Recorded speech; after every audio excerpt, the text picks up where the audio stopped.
Estamos en Contraplano, la propuesta audiovisual de la Izquierda Diario, un nuevo diario digital que tiene emisiones en varios países de América Latina y Europa. El día de hoy vamos a hacer un análisis sobre los principales acontecimientos de la situación política nacional que ocurrieron en el 2015. Para ello contamos con dos invitados.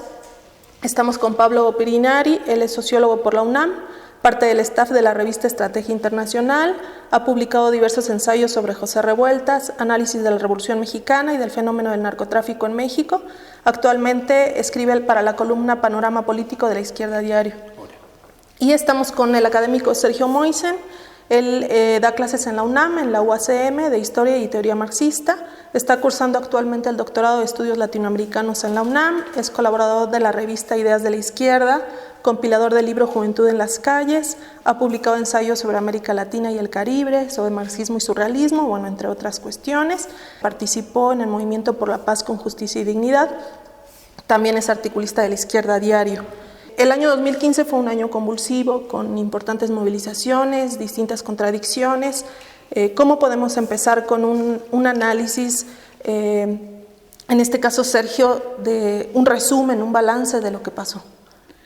Sí, bueno, en primer lugar creo que tendríamos que tomar en cuenta que el régimen político mexicano, el PRI, el PAN, el PRD y de Peña Nieto, ha lanzado una ofensiva sin precedentes en contra de los trabajadores y el pueblo, ¿no? En primer lugar, la continuidad de la política de subordinación del país a los planes del imperialismo, ¿no? La continuidad del ASPA, Iniciativa Mérida, recientemente la aprobación de la ley de explosivos que permite que agentes del FBI y la CIA entren armados a territorio nacional en la frontera norte, la firma del Tratado Transpacífico a espaldas de cualquier discusión en los medios de comunicación, que es un tratado que va a liquidar el campo, destruir la soberanía nacional, ¿no? Y un elemento de esta recolonización es la reforma energética, ¿no? Que se ha vendido ya en varias rondas, ¿no? El petróleo nacional, que permite la inversión extranjera de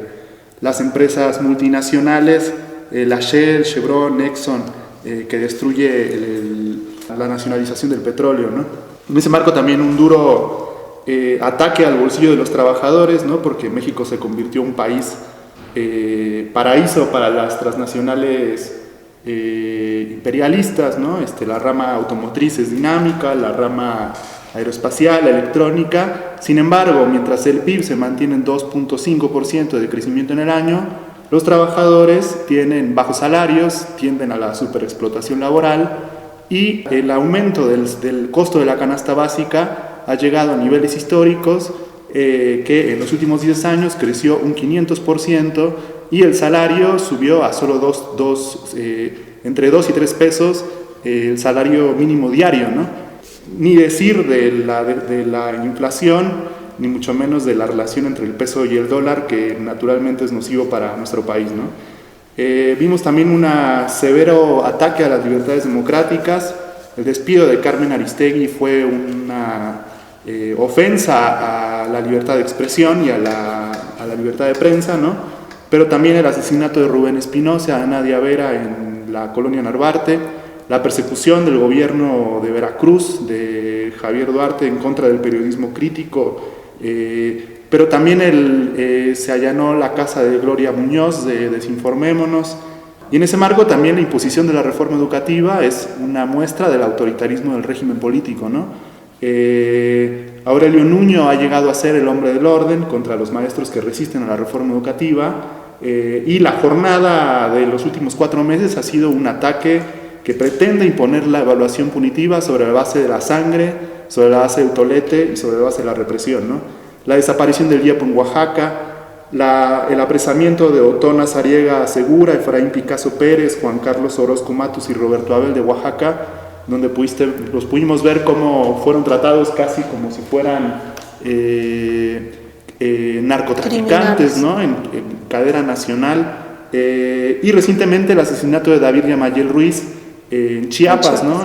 Donde lo que dicen los maestros de la sección 7 y la sección 40 es que fue producto de la represión del gobierno de Peña Nieto y el gobierno de Manuel Velasco, ¿no? Entonces, del conjunto vemos un ataque histórico al magisterio, ¿no?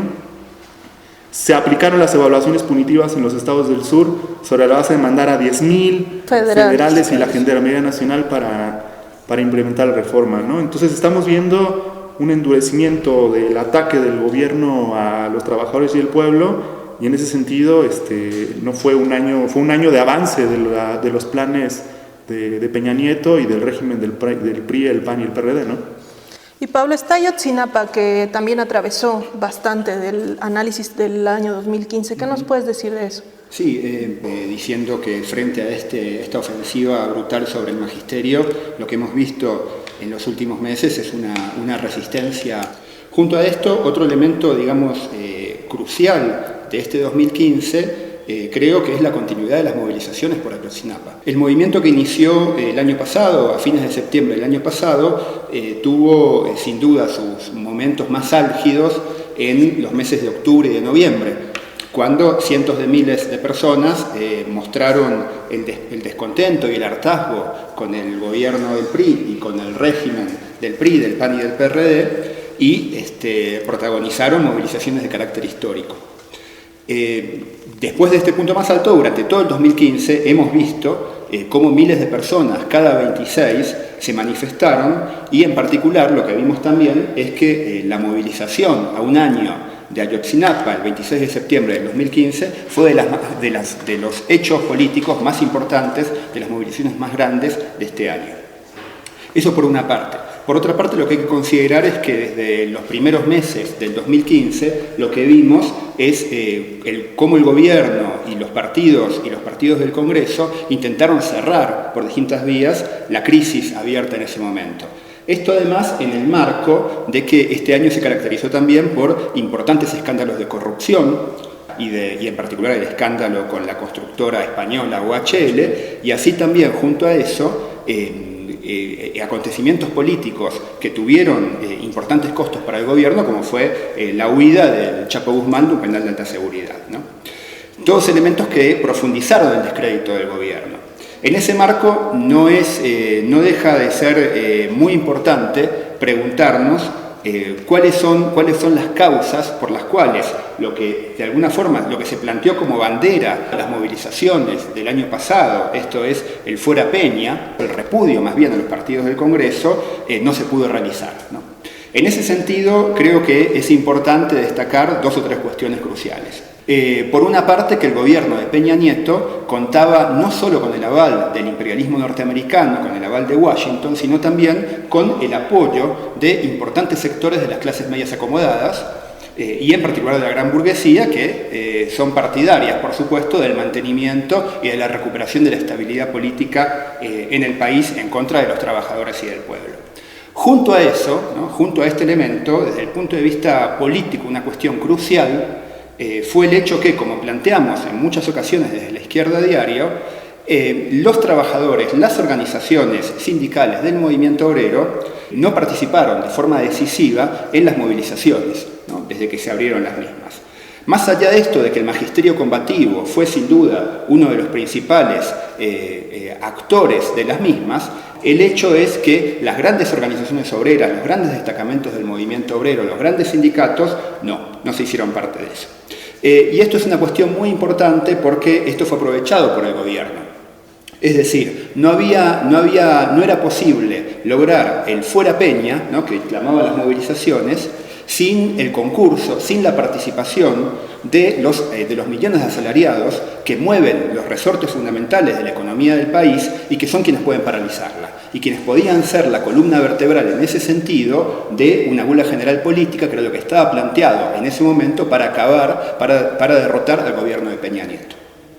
Entonces, esto que fue una perspectiva que planteamos desde la izquierda diario y que planteamos desde el movimiento de los trabajadores socialistas, agrupación política nacional que impulsa y alienta nuestro periódico digital, yo lo que hay que destacar es que las organizaciones sindicales, aun aquellas que se reclaman opositoras, estuvieron muy lejos de propiciar la participación decidida de los trabajadores, y una expresión de esto fue su negativa a convocar un verdadero paro nacional en ese momento, digamos, ¿no? En esa coyuntura política. Por otra parte, las organizaciones políticas de izquierda, que fueron parte del movimiento y que incluso en algunos casos jugaron un papel preponderante en la dirección del mismo, también fueron adversarios de esta perspectiva política. Esto fue aprovechado por el gobierno. Sobre la base de esto es que aguardó a que las movilizaciones fueran retrocediendo y preparó la ofensiva, ¿no? Que es un poco a la cual se refirió Sergio previamente, digamos, ¿no? Entonces, además de los acontecimientos de este 2015, yo creo que esto deja una importante lección estratégica para los trabajadores y para el pueblo. Es decir, la necesidad de la participación decidida y central de los trabajadores, junto por supuesto al conjunto del pueblo oprimido y explotado, con sus métodos de lucha como la huelga y el paro, si lo que queremos es derrotar al gobierno y a la patronal y a sus planes e imponer las reivindicaciones de los trabajadores, de la juventud, de las mujeres, del conjunto del pueblo mexicano. Y Sergio, a pesar de esta circunstancia que explica Pablo del fenómeno de Ayotzinapa, que tuvo distintos momentos y hoy ya no hay la masividad que se vio en el transcurso del año, lo que vemos en el transcurso de estas últimas semanas o un par de meses son nuevas luchas obreras. ¿Qué nos puedes explicar un poco de esa situación? No, retomando un poco la idea que plantea Pablo sobre cómo el gobierno avanzó, hace unos días en Michoacán fueron 5 decenas de estudiantes normalistas brutalmente reprimidos y llevados a penales de máxima seguridad, ¿no? Los acusaban de violar la ley de explosivos. En eso se ve claramente cómo el gobierno cerró la crisis de Ayotzinapa y avanzó, porque yo me imagino el año pasado hubiese sido impensable una represión de estas magnitudes al normalismo después de la masacre de Iguala y de la desaparición de los 43. Yo creo que eso, más los 4 de Oaxaca, más la ofensiva contra el magisterio, refleja una enorme ofensiva nueva del régimen contra los trabajadores y el pueblo, ¿no? Y aún así, el magisterio efectivamente resiste, ha hecho varios paros, ha convocado a asambleas nacionales representativas ampliadas, pero yo creo que lo nuevo, lo emergente después de Ayotzinapa es un nuevo luchas obreras, como tú decías, que son muy especiales, ¿no? Yo creo que empieza con San Quintín, ¿no? 5,000, 6,000 trabajadores rurales en Baja California, que en una rebelión tomaron la carretera Transpacífico, enfrentándose contra el ejército, la policía, para exigir una serie de demandas que es 8 horas de trabajo, seguridad social y derecho a sindicalización libre. Y un elemento que también se reflejó y se está reflejando en otras luchas es el tema del fin del acoso de los patrones contra las trabajadoras, ¿no? 5,000, 6,000 obreros agrícolas peleándose con la policía reflejó de nuevo una condición obrera en México que ha tenido distintos momentos en este año, ¿no? De San Quintín pasó a Zacatecas, ¿no? En Zacatecas hubo 2 fenómenos muy interesantes. Una ocupación de 300 trabajadores de la transnacional Triumph Group, que es de la industria aeroespacial de altos niveles de tecnología, que fundamentalmente exigían el derecho a la libre sindicalización y para echar a los charros de la CTM. En Zacatecas también, en la cervecería Modelo, hubo una huelga en donde los trabajadores resistieron también militarmente el envío de tanquetas y de la Gendarmería Nacional y de la Policía Federal para que entregaran la fábrica, ¿no? Porque el paro implicó la ocupación de la misma, también para echar a los charros de la CTM, ¿no? Y yo creo que ustedes coincidirán. En Delphi también. Claro, también en Delphi, un paro que hubo por el derecho a la libre sindicalización, y lo interesante del paro de la Delphi es que era también de mayor composición de mujeres, ¿no? En la izquierda también dimos cuenta de un fenómeno que yo creo que es sin duda alguna, nosotros creo, ¿no? Que pensamos que es lo más interesante de los últimos meses, es el movimiento obrero que ha surgido en Juárez, ¿no? Juárez es una ciudad central, ¿no? Son casi 300,000 trabajadores de la maquila, de transnacionales imperialistas, ahí está la Foxconn, ahí está la LEAR, que tiene 3.000, 4.000 trabajadores, está la Lexmark, está la DC, es la ciudad de mayor composición obrera de todo el país, ¿no? Central, además, porque está la de Fort Bliss, la base militar de Texas en Estados Unidos, y que en los años anteriores había sufrido de la violencia de la llamada guerra contra el narco. Entonces, cuando uno pensaba en Juárez, pensaba en militarización, el asesinato de luchadores sociales, de la familia Reyes Salazar, desplazamiento interno, el feminicidio. El feminicidio, claro, el movimiento de madres que exigían la presentación de sus hijas desaparecidas. Y lo que ahora cambió es que después de Ayotzinapa hay un ánimo distinto, incluso en Juárez, ¿no? O sea, es por eso que es importante, porque incluso en una ciudad que fue brutalmente golpeada por la llamada guerra contra el narco, en donde murieron decenas de miles de personas, incluso en esa ciudad hay mayores ánimos de luchar, ¿no? Y empezó con un plantón de 38 trabajadores en la transnacional Eaton, que es de capital irlandés, donde 38 trabajadores decidieron emplazar a la necesidad de hacer un sindicato independiente, los despidieron e hicieron un plantón afuera de la fábrica, ¿no? Y pareciera que ese fenómeno estaba aislado, pero de ese deseo de pelear por sindicatos independientes pasó de la Eaton a la ADC, de la ADC a la Foxconn, de la Foxconn a la Comscope y de la Comscope a Lexmark. Que Lexmark hoy, yo creo, es la punta de lanza de este fenómeno de movilizaciones obreras en Juárez, ¿no? Que tiene los métodos de hacer plantones afuera de las fábricas para exigir la reinstalación de los despedidos, pelear por sindicalización independiente, y aunque parecía que los plantones estaban aislados de la fábrica, en Lexmark, que es la transnacional que hace cartuchos para las impresoras y para IBM, ha habido por lo menos en la primera quincena de diciembre 4 paros del turno noche. Lexmark tiene una plantilla de 1.500 trabajadores, el turno noche de 700, hicieron un paro de facto, que causaron $250,000 por turno de pérdidas a la patronal, ¿no? Y lo que cuentan los trabajadores con los cuales nosotros hemos tenido relación por la vía de la izquierda diario es que los patrones, los gerentes, los capataces entraban en pánico porque no sabían ya ni cómo desalojar la empresa, ¿no? En el turno noche, ¿no? Veamos que hay un nuevo movimiento obrero en México que está emergiendo, que está luchando por libre derecho a la sindicalización, respeto de jornada de 8 horas, el aumento salarial, mejores condiciones de seguridad en las empresas, en contra del acoso sexual a las trabajadoras, ¿no? Y que también empalma con fenómenos que venían de antes y que hoy resurgen con nuevos bríos, ¿no? Son, yo creo, luchas que no habíamos visto en años anteriores, porque otros gremios se han resistido, ¿no? El sindicato minero, el magisterio, ¿no? Pero el proletario industrial, por lo regular en México, estaba pasivizado, producto del control corporativo de la CTM, y para mí este año estuvo lleno de estas nuevas luchas obreras, ¿no? Que además refleja un México que también está invisibilizado, que es un México de los 50 millones de asalariados que existen, ¿no? En el marco de que México se ha convertido en, tristemente, célebre país de los feminicidios, ¿no? Ciudad Juárez, Ecatepec, Guerrero, ¿no? Estas luchas han estado compuestas fundamentalmente por mujeres, ¿no? Un ejemplo de eso es, yo creo, también la resistencia de las decenas de trabajadoras de la fábrica de calzado Sandac, que resisten en Tlaxcala por la reapertura de su fuente de trabajo, ¿no? Y que han resurgido con nuevos bríos.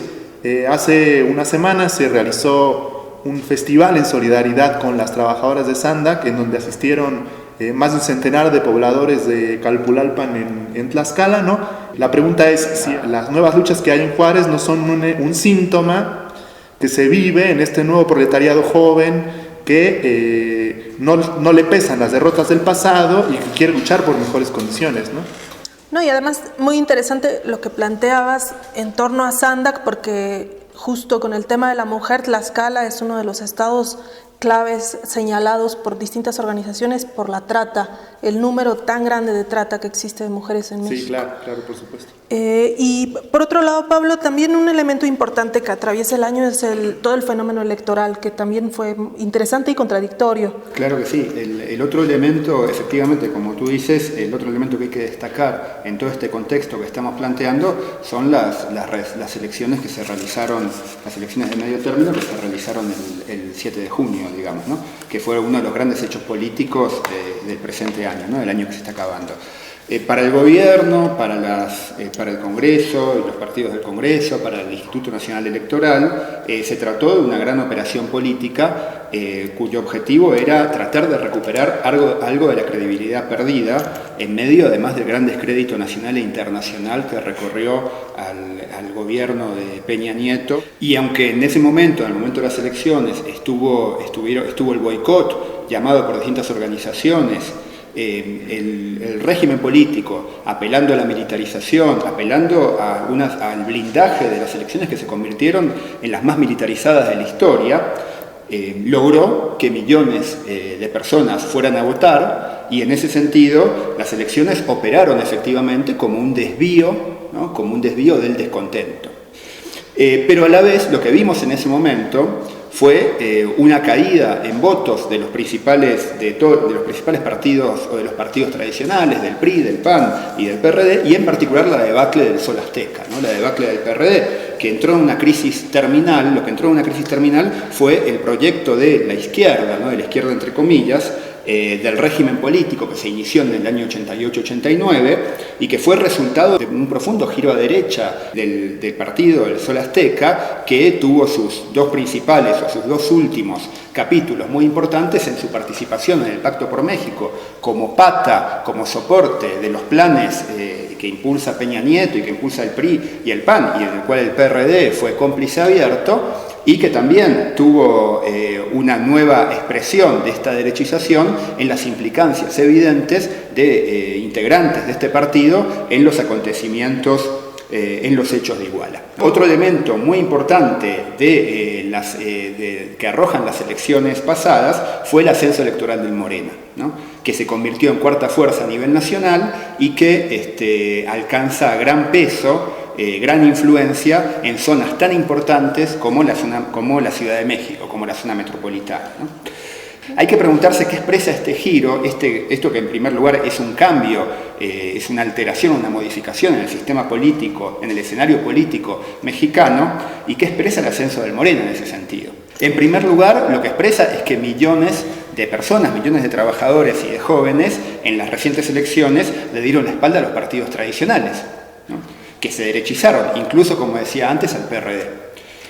Junto a eso, el voto del Morena está movido sin duda por el descontento existente, ¿no? Expresa las aspiraciones de cambio de millones de personas que es un resultado, podemos decir, del hartazgo abierto en México a partir de los hechos de Iguala, de la desaparición de los 43 compañeros normalistas de Ayotzinapa. Y también lo que se muestra es la confianza que estas millones de personas, millones de trabajadores y de jóvenes tienen en que sus reivindicaciones, sus aspiraciones pueden ser resueltas a través del programa, ¿no? del Morena y en particular de la dirección de Andrés Manuel López Obrador, ¿no? Y para comenzar un cierre, la pregunta es para ambos. ¿Qué podemos esperar del año que viene? ¿Qué perspectivas para la izquierda socialista? ¿Qué perspectivas para la lucha? Sí. ¿Quién quiere empezar? En primer lugar, yo quería retomar un poco lo que planteaba Sergio respecto a las luchas obreras de este año, donde efectivamente yo creo que es muy acertado pensar que lo que estamos viendo en los últimos meses de este 2015, la resistencia magisterial, la persistencia de luchas que llevan varios años, como el caso de las valerosas obreras de Sandac, y en particular la emergencia de la acción del proletariado industrial, del proletariado de las maquiladoras, que efectivamente, como dice él, visibiliza que en México hay alrededor de 12 millones de obreros industriales que son los que mueven los resortes fundamentales y que están vinculados en gran medida, o que se han formado, que se ha desplegado en gran medida esta clase obrera en torno a la inversión de las grandes transnacionales, puede ser un preanuncio de los escenarios que se vengan para el 2016. Es decir, que justamente el ataque del gobierno sobre las condiciones de vida, la precarización de la fuerza de trabajo, la liquidación de conquistas históricas, el ataque al magisterio, lo que está generando una resistencia, y que eso sea lo que veamos en el 2016, donde esté nuevamente en el centro de la escena sectores. Habrá que ver cómo se desarrolla, habrá que ver cómo se despliega del movimiento obrero. La otra cuestión es que efectivamente vamos a un año con varias elecciones muy importantes, es un año electoral en ese sentido, que va a estar signado también por los intentos, por la búsqueda por parte de la formación política liderada por López Obrador, por el Morena, de continuar expresando el descontento existente y preparándose además para competir en las elecciones presidenciales del 2018. Aquí, como decíamos antes, está planteada una discusión fundamental en la izquierda, que es clave para la formación de una izquierda socialista, y que nosotros desde la Izquierda Diario la hemos dado durante este año, en particular debatiendo con intelectuales partidarios del Morena o simpatizantes del Morena, como por ejemplo el caso de John Ackerman o el caso de Paco Ignacio Taibo II. Sí, en ese sentido, muchos trabajadores, muchos jóvenes ven en la propuesta de López Obrador una alternativa, digamos, ¿no? Y parten de un hecho real. Muchas de sus propuestas son claramente distintas a las que desarrollan los demás partidos, ¿no? En particular el PRI, el PAN y el PRD, los partidos del Pacto por México, los partidos responsables de las reformas estructurales, del ataque sobre las condiciones de vida de los trabajadores y de la juventud, ¿no? Por ejemplo, una propuesta que hizo mucho ruido sin duda fue aquella que plantea abrir más universidades, utilizando para ello parte de los recursos provenientes de los sueldos de los funcionarios públicos, ¿no? Sin embargo, lo que hay que discutir, ¿no?, es que si lo que queremos es resolver, por ejemplo, el problema del acceso libre e irrestricto a la educación en un país donde más del 50% ya de la población son jóvenes menores de 25 años, lo necesario, lo más realista, lo que puede permitir eso es obtener los recursos de una serie de medidas fundamentales, como puede ser, por ejemplo, el no pago de la deuda externa, como es, por ejemplo, el fijar impuestos progresivos a las grandes fortunas, entre otras medidas. Otra alternativa, en ese sentido, no sería suficiente y sería solamente un paliativo para que no resolvería la situación, la incapacidad de acceder a la educación de forma libre y restricta para más del 50% de la población que ya son jóvenes. Esto, así como otras medidas elementales, desde lograr, por ejemplo, el acceso a la tierra para los campesinos pobres, el lograr un salario de acuerdo a la canasta básica, el lograr la recuperación de las áreas entregadas al capital privado en el sector energético, implica una salida radical, ¿no? Implica confrontar directamente con el puñado de empresarios, de terratenientes, de las grandes transnacionales que dominan la economía mexicana y, por supuesto, con las instituciones políticas que las defienden. Y, por supuesto, con la dominación del imperialismo norteamericano, del imperialismo estadounidense, ¿no?, al cual nuestro país está subordinado en todos los órdenes. Y en eso hay que decirlo, es lo que López Obrador no está dispuesto a hacer, ¿no?, sino que prefiere apostar a una reforma del régimen político y a mantener en ese sentido lo esencial del orden existente, ¿no? Yo, para concluir, lo que podría decir es que nosotros, por el contrario, consideramos que para resolver las demandas más acuciantes es fundamental enfrentar radicalmente al régimen político y apostar a conquistar un gobierno de los trabajadores, para lo cual es esencial, es fundamental desarrollar la movilización obrera y popular. Yo creo que las tareas de la izquierda para el próximo periodo es construir urgentemente una alternativa anticapitalista, socialista, antiimperialista, en defensa de los derechos de la comunidad sexodiversa, en defensa de los derechos de las mujeres y en contra del feminicidio, en una perspectiva revolucionaria, ¿no? En ese sentido, nosotros, como Movimiento de los Trabajadores Socialistas, hemos puesto todo nuestro empeño en la necesidad de construir esta herramienta. participando en los movimientos de los últimos 4 o 5 años de forma destacada, en el movimiento IOSO 132, en el movimiento por la paz, en la lucha magisterial, en la lucha del ESME y en otros lugares. Hoy impulsamos agrupaciones dentro del magisterio en contra de la reforma educativa y en contra de la evaluación punitiva, en Telmex, en Guadalajara, ¿no?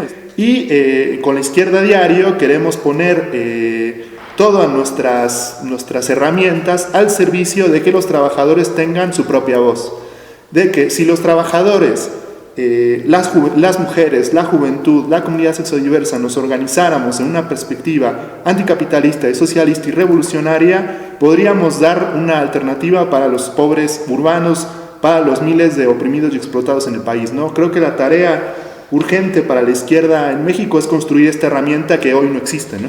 Bueno, muy interesante el análisis que plantean los dos. Sin duda es un aporte a la discusión de lo que podemos esperar para el próximo año. El 2016 arranca con una situación pues ya interesante, con todas las luchas que describes, con todas las contradicciones que sin duda siguen abiertas. Ayotzinapa pues es una herida y una petición de justicia que también sigue abierta.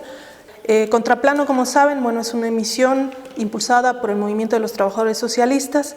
Es también parte de una iniciativa de la Izquierda Diario que se ofrece al servicio, bueno, de todos los trabajadores que quieran debatir. Así abrimos acá un debate también para la juventud, para las mujeres. Y por último, agradecer al Centro Vladi por habernos prestado sus instalaciones para la grabación de este programa.